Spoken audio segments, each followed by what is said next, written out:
Dimanche pluvieux. Le podcast qui te fera pas aller mieux. Hello à tous. Bienvenue dans Dimanche pluvieux. Alors j'espère que tout le monde va bien, que vous avez passé une bonne semaine. Aujourd'hui, ce sera un épisode un peu spécial parce que ça va pas vraiment être des blagues. Parce que des blagues, je vais en faire en vrai très très bientôt. Alors pour les personnes qui écoutent ce podcast mais qui connaissent pas ma vraie identité, je fais du stand-up. Et là, avec la levée du confinement, je vais pouvoir rejouer mon spectacle sur scène, chose que j'ai pas faite depuis octobre, je crois. Et à cette occasion, en fait, il y a France 2 qui cherchait des jeunes humoristes à interviewer. J'ai eu la chance et l'honneur d'être choisi. Et j'ai été interviewé par Laurent Delahousse, oui, le vrai, Laurent Delahousse, sur France 2, et pour faire un peu la promotion de mon spectacle. Alors c'est une interview qui va être diffusée dimanche 6 décembre. Donc ce soir, si vous écoutez aujourd'hui, donc le 6 décembre lors du JT de 20h sur France 2. Après ça dépend aussi, ça dépend de l'actu. Si l'actu est trop chargée et qu'il y a trop de sujets à traiter, c'est une interview qui vont diffuser le dimanche 13 décembre lors du JT de 20h sur France 2. Donc moi je suis assez ému et assez fier. Et je résiste vraiment pas à l'envie de vous faire écouter l'interview. Donc c'est ce que je vais faire. Voilà, en attendant que vous puissiez la voir à la télé, vous allez pouvoir l'écouter tout de suite dans ce podcast. Donc je vous souhaite une bonne écoute et j'espère que ça va vous plaire.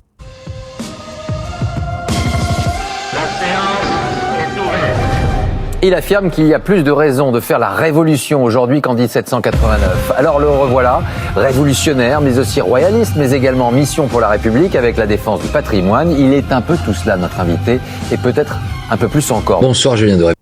Bonsoir, moi c'est pas Julien Doré, du coup c'est Julien Rabé-Firezana. Pas trop fatigué de retour de cette soirée un peu folle hier soir? Soirée complètement folle même, Laurent, mais je dirais, mais attends, dans le respect du confinement, hein, bien évidemment. D'ailleurs, ça m'a fait très très plaisir de vous voir, hein. Je pensais pas que vous fréquentiez ce genre d'établissement avec votre épouse. En tout cas, c'était un vrai plaisir d'échanger. Comment vous vous définiriez, pardon? Déjà comme quelqu'un qui sait conjuguer. Non, je plaisante, Laurent, je sais que vous avez pas beaucoup dormi. Comment je me définirais, comment je me définirais, je dirais que comme quelqu'un d'un peu jovial, d'un peu je m'en foutiste, qui essaie surtout de faire rire les gens, hein, tout simplement. On va vous retrouver sur scène? Ouais. On va me retrouver sur scène le vendredi 18 décembre. À 20h au Théâtre Le Lieu, c'est à Paris, c'est dans le 9e arrondissement, et je vais jouer mon spectacle, c'est la reprise, je vais jouer mon spectacle qui s'appelle Victime. Qu'est-ce que ça sera, ce spectacle? Ce sera un spectacle de stand-up, où pendant 1 heure, je vais parler de plein de choses, je vais faire des constats, je vais raconter des anecdotes, puis je vais raconter plein d'autres histoires. L'histoire de la vie, de votre vie, de vos épreuves, de vos blessures. Ouais, l'histoire de la vie, je sais pas, Laurent, mais en tout cas, je raconte mon histoire personnelle et au final, je pense que ça peut être aussi une histoire universelle. On vous voit, puis vous disparaissez, puis vous apparaissez. Ouais, je sais, mais tout ça, c'est pas ma faute. C'est pas ma faute, hein. Je veux dire, moi, j'ai commencé le stand-up en 2019 et franchement, depuis que j'ai commencé, c'est la merde. Vraiment, Laurent, je veux pas vous mentir, j'ai l'impression qu'il y a une conspiration. Il y a quelqu'un là-haut qui veut pas que je joue, ou en bas, hein, peut-être en bas. Tu vois, vraiment, j'ai commencé en 2019, gilets jaunes, grève générale, grève des transports, corona, confinement, déconfinement, couvre-feu. Non, c'est la merde, vraiment. Tu vois. En tout cas, moi aujourd'hui, voilà, je suis pas concentré sur le négatif. Aujourd'hui, je suis vraiment content de pouvoir revenir sur scène et j'espère que le 18 décembre, ça va aussi bien se passer que les dernières fois où je suis monté sur les planches. Qu'est-ce que vous avez ressenti, vous, quand vous entendez ces foules qui scandent votre nom? Qu'est-ce que vous avez ressenti dans ces moments-là? Pas grand-chose. En fait, je vais pas vous mentir. Moi, je suis pas quelqu'un d'orgueilleux. Je fais absolument pas ça pour la gloire. Je fais ça pour l'oseille. Donc j'ai pas ressenti grand chose. Après, je vais pas vous mentir, hein, recevoir des sous-vêtements sur scène, ça fait plaisir. Tu vois, hommes, femmes, enfants confondus, voilà, il y a quand même un sentiment du travail bien fait. Sincèrement, depuis quelque temps, on lit, on voit une forme de proximité avec Coluche. Moi Non. Alors là, Laurent, je suis désolé, mais vous pouvez pas, on peut pas dire ça. On peut pas dire ça pour la simple et bonne raison que, d'un côté, il y en a un qui a fait rire des millions de Français avec ses blagues, qui était vachement engagé aussi, hein, qui a aidé à changer le pays. Et de l'autre, il y en a un qui met une salopette et qui a une coupe de cheveux de merde pour essayer d'arracher 3 rires. Donc non, je suis désolé, on peut pas. Alors je lis ce qui se passe dans les médias, les comparaisons, tout ça, mais non, il faut arrêter. Faut vraiment pas faire ça. Il faut avoir un peu de respect pour mon travail, je pense. Comment vous qualifiez les jours à venir, si vous aviez une définition des enjeux de cette semaine? Je dirais que c'est des enjeux hyper importants là, qui arrivent cette semaine. Ça va être des jours très intenses. Il va falloir que je réapprenne mon spectacle. Le rythme du spectacle, tout va être retravaillé puisque j'ai pas joué depuis le mois d'octobre. Donc c'est comme si j'apprenais un nouveau spectacle. Donc il y a beaucoup de boulot. Ça va être très intense. Et puis je me suis remis au sport là. Je me suis remis à courir pour bosser mon cardio, bosser mon souffle pour avoir un maximum d'énergie à offrir à mon public pendant 1 heure le 18 décembre. Est-ce que vous avez dû reprendre la salle, la musculation? Non, en fait, Laurent, voyons, c'est un spectacle de stand-up, c'est pas un show d'haltérophilie. Moi, là, j'ai pas besoin de pousser de fonte. La seule chose que je soulève pendant le spectacle, c'est des foules en délire, à la rigueur, mais c'est tout. Bon, après, c'est vrai qu'après le spectacle, il m'arrive de soulever 2-3 mamans, mais ça, c'est une autre histoire. Vous voyez ce que je veux dire? Je pense que vous avez le même problème. On se sait, Laurent. Vous êtes de passage quelques heures à Paris. Vous êtes toujours d'accord, c'est l'une des plus belles villes du monde? Trop pas. Trop pas. Non, vraiment, non, je suis désolé, c'est éclaté, Paris, maintenant. C'est absolument pas ce que c'était avant. Je veux dire, aujourd'hui, il y a quoi? 2-3 arrondissements stylés. Le reste, c'est éclaté. Vraiment. Le reste, c'est que des arrondissements avec des mecs en Stan Smith. Et quand les autres arrondissements, il n'y a pas de mecs en Stan Smith, c'est que des mecs qui vendent de la weed à des mecs en Stan Smith. Tu vois, c'est n'importe quoi. Donc voilà, non, moi, j'ai quitté Paris. Quitter Paris pour respirer?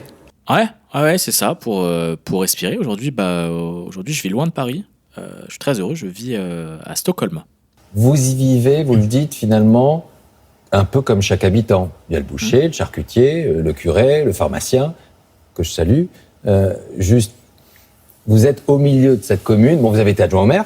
Ouais, tout à fait. Ouais, j'étais adjoint au maire de Stockholm pendant 2 ans.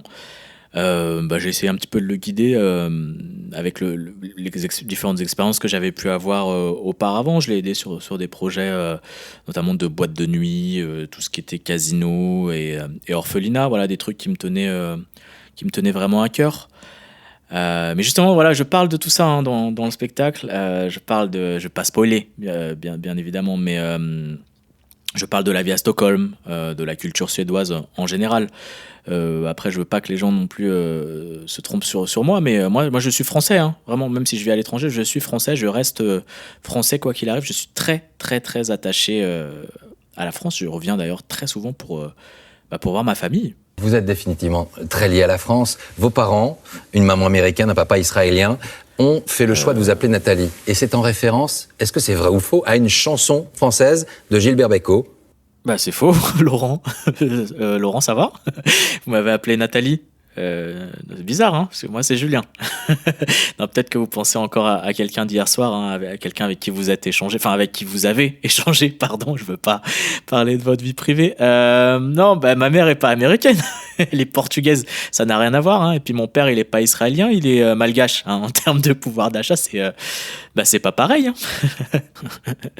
En tout cas, Laurent, si je peux me permettre, grâce à ce mélange un peu improbable, on peut le dire, grâce à ce mélange portugais-malgache, j'ai eu une enfance incroyable, qui fait qui m'a forgé et qui fait qu'aujourd'hui je suis l'homme que je suis et j'arrive à accomplir des choses.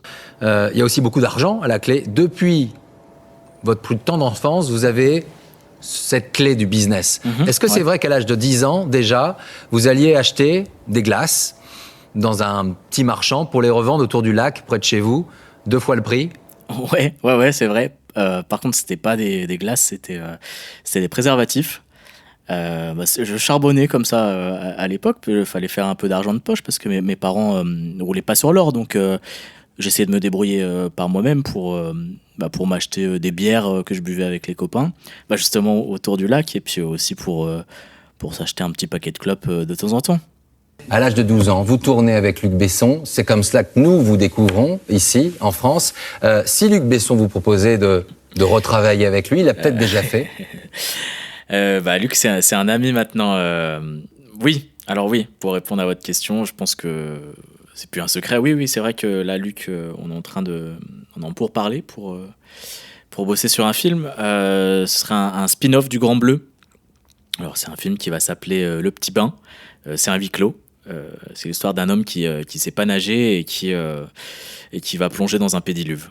Voilà. Donc je pense que j'en ai déjà. Luc va me taper sur les doigts. Je pense que j'en ai déjà assez dit. En attendant, normalement, ça sort en 2022. On verra bien. Et puis, mais je suis très content, très content de retravailler avec Luc. C'est un homme que j'admire vraiment. Une question. Qui vous a construit intellectuellement? Qui vous a accompagné dans votre chemin de vie? La street. La street, c'est celle qui a toujours été là pour moi, quoi. Je veux dire, je suis né dans la street, en quelque sorte, et je pense que je mourrai dans la street, quoi qu'il arrive. Moi, j'ai une question à vous poser. Je voudrais savoir si c'est une légende ou pas. Est-ce que réellement, quand vous étiez plus jeune, vous aviez envisagé un destin politique, une carrière politique, sincèrement? Ouais, c'est vrai. C'est vrai que quand j'étais petit, moi, mon rêve, c'était de devenir secrétaire général de l'UMP. C'est vrai, c'était mon rêve de petit garçon. Après, j'avais pas que ça, hein, j'avais plein d'autres rêves en tête. L'idée de devenir aussi footballeur? Ouais. Comme tous les gosses qui font du foot en club, ouais. Je voulais devenir footballeur. Le plus grand joueur de foot de l'histoire pour vous? Sans hésitation, mon pote Kevin. Pour ce qu'il a été sur le terrain, pour ce qu'il dégageait, pour le port de tête sur le terrain? Surtout Laurent, pour ce qui dégageait dans les douches. Hein. Je veux dire, Kevin, pour un gamin de 10 ans, il était quand même en avance sur la plupart de l'équipe. Du coup, ça suscitait l'admiration. Hein. On voulait tous être comme lui. Hein. C'était impressionnant, hein, vraiment. Le plus grand match que vous avez suivi? Je pense que c'est comme beaucoup de Français. C'est le match COC Chambly, Portugais de Goussainville. En 2006. C'était en moins de 18 à l'époque et franchement, moment incroyable. L'entraîneur, il sort mon pote Kevin, hein, et Kevin, il est pas content et l'entraîneur, il va pour taper dans la main de Kevin et là, Kevin, il lui dit d'aller se faire enculer. Ça, c'est un moment que je garderai à jamais gravé en moi. Vraiment, pour moi, c'est ça, le vrai foot. Ça, on peut pas faire autre chose. C'est ça, le foot. Vous dites, chez moi, je dansais sur les Spice Girls, mais une fois dans la rue, je brûlais des poubelles. Ça veut dire que... ça ne veut rien dire, en fait, parce que j'ai jamais dit ça. Merci, en tout cas. Merci à vous, Laurent. On va maintenant accueillir 4 jeunes femmes. Ça, c'était pas prévu. Pardon. Parce que moi, j'ai pas pris mon porte-monnaie, j'ai rien sur moi, donc vous pouvez peut-être m'avancer, je sais pas.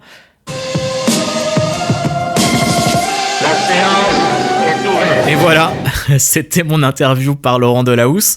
Et en attendant que vous puissiez la voir sur France 2, ou pas, vous pouvez me voir en vrai. Donc, comme j'ai déjà assez répété dans l'interview, je pense, vous pouvez me voir en vrai le 18 décembre au Théâtre Le Lieu, dans mon spectacle qui s'appelle Victime. Donc moi, pour rappel, je m'appelle Julien Rabefirezana.